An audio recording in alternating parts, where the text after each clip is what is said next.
আরে ভাই, কি বলছেন শুনেন। 30 রোজা কোরআনে নাই।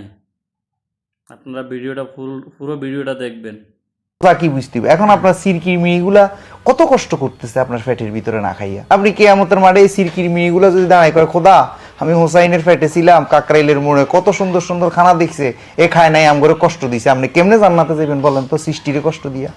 রোজা, আপনারা এই মিডিয়াতে বিভিন্ন জায়গায় লেখা আছে সিয়াম সাধনার মাস। সাধনা না খাওয়া কি এক জিনিস? কথা হইলো একটা প্রশ্ন রাখলাম, লেখা আছে সাধনার মাস। আচ্ছা, সৃষ্টিকে কষ্ট দিয়ে কোনো ইবাদত আল্লাহর দরবারে নাই আছে? তাহলে আপনার ভিতরে যে সির কিরমি হুজমি ফোকাগুলো আছে, এই আপনি হোসাইনের ভিতরে এগুলো থাকে, এখন সুস্বাদু খাওয়া দেখি আপনি এগুলা যে কষ্ট দিচ্ছেন সারাদিন না খাইয়া।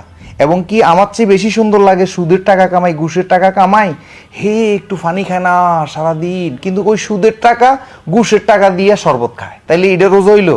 আগে রোজা কি বুঝতে হবে? এখন আপনার সিরকির মেয়েগুলা কত কষ্ট করতেছে আপনার ফ্যাটের ভিতরে না খাইয়া। এখন রোজা কি আগে সেটা বুঝতে হবে।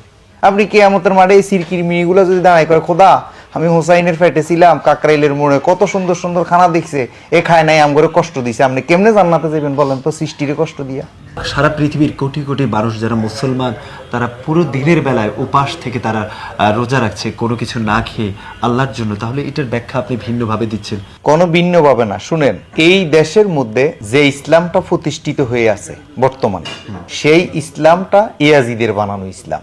সেই কারণে আমাদের সুফিবাদের সাথে, আমরা যারা উলিয়া উলিয়া মুখী, ওদের সাথে আপনাদের সাথে এই ইসলামের সাথে কোনো মিল ফলে না।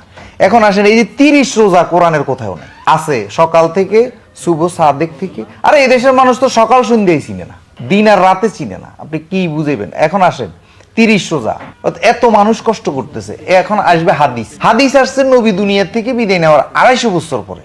নবী থাকতে যদি আসতো তো মনের বুঝাইতাম যে নবী থাকছে, দেখছে সব। আচ্ছা, শোনা কথার কোনো সাক্ষী আছে? আপনি শুনছেন এই খুন হয়েছে, এটার কোনো সাক্ষী নিব? যে নিব না। তাইলে এই হাদিস হইলো শোনা কথা গেল। এটা তাহলে আপনি হাদিসও মানছেন না নাকি? হাদিস শব্দের অর্থ হইলো কথা, তো কথা না মানলে তো আমি বোবাই থাকতাম। আল্লাহ রাসূলের যে কথাগুলো, বাণীগুলো, যেগুলো হাদিস বলি আমরা, যেমন আপনি এই যে আপনি বারবার মিফতাহুল জান্নাতি সালাহ কইছেন না, এইটা অনেক আলেমে কইতেছে এইটা হইলো গরিব হাদিস, এই হাদিস কোন হাদিসে নাই। তো এবার আপনি কোথায় যাবেন? জাল হাদিস বলছে তো এখন এইটা রাসূলের কথা আবার জাল হইতে পারে, চিটিং বাজ পারি কথা হইতে পারে। আপনার যে কথাগুলো, এই কথা অনুযায়ী কিন্তু আমরা দেখছি যে কোরআন এবং হাদিসের যে ব্যাখ্যা অনুযায়ী আপনি নিজে একজন মুসলিম না। যিনি নামাজ পড়ে না তিনি মুসলমান কিভাবে হয়?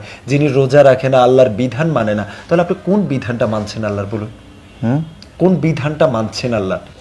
আমি আল্লাহর বিধান মানছি হলো সৎ পথে থাকা, কারো ক্ষতি না করা, উপকার করতে না পারি, মিথ্যা কথা না বলা। আল্লাহর বিধান হলো এগুলা, আর কিছু না। আল্লাহর বিধান হলো মিথ্যা কথা না বলা, আপনার হাত পাও মুখ দ্বারা কারো যেন ক্ষতি না হয়, এগুলো হলো আল্লাহর বিধান। এরপরে সুদ না খাওয়া, পরের হক নষ্ট না করা, পরের নারীর দিকে কুনজরে না তাকানো, এই আল্লাহর বিধানগুলো। এই ভুল ব্যাখ্যার কারণে এই হিসাবে তো আপনি মুসলিম থাকতে পারেন, এবার অস্বীকার করার কারণে আপনি তো একজন কাফের হয়ে গিয়েছেন, মুসলমানের জায়গায় নেই। আপনার দৃষ্টিতে যদি আমি কাফের হই, শকর বলে কেন? আমার দৃষ্টিতে না, কোরআনের দৃষ্টি কখনো না। আমি ওপেন চ্যালেঞ্জ